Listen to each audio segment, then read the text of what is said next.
C'est tout le charme de l'Orient, mais on est en France pour cette deuxième journée autour des pavillons exotiques de l'exposition universelle à l'occasion de ce festival Berlioz. 1851, Berlioz assiste à ses premiers concerts de musique exotique en France.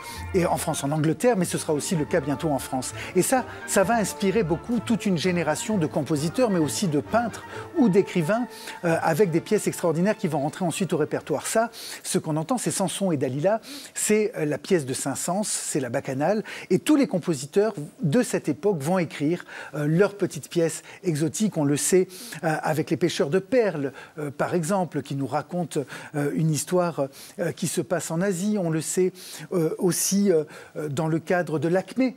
L'Acmé, c'est sur un marché en Inde.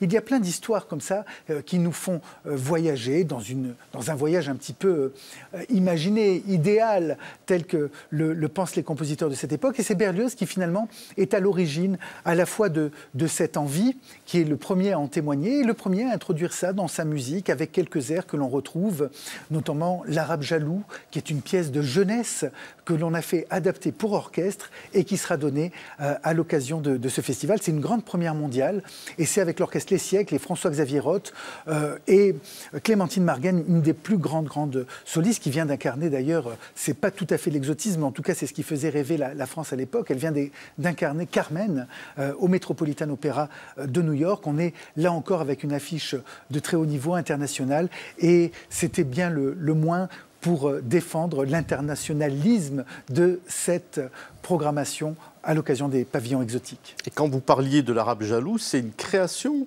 C'est une création, parce que c'est quelque chose qu'on a retrouvé au musée Berlioz, dans les esquisses de jeunesse. Berlioz a lu, a rêvé.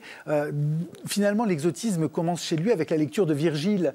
C'est Troie, c'est déjà ce bassin méditerranéen, c'est quelque chose qui finalement va passer du mythe à des choses beaucoup plus concrètes, qui sont les voyages et les grandes explorations. Et Berlioz, tout jeune, écrit pour la guitare et la voix une petite pièce qui s'appelle l'Arabe jaloux. Et on l'a mise pour orchestre, pour pouvoir la présenter sur scène. On a fait travailler un orchestrateur, c'est-à-dire quelqu'un qui, à partir d'une partie pour voix et piano, va écrire pour tout l'orchestre. Et il l'a écrite à la manière de Berlioz. Donc on aura une nouvelle pièce au répertoire.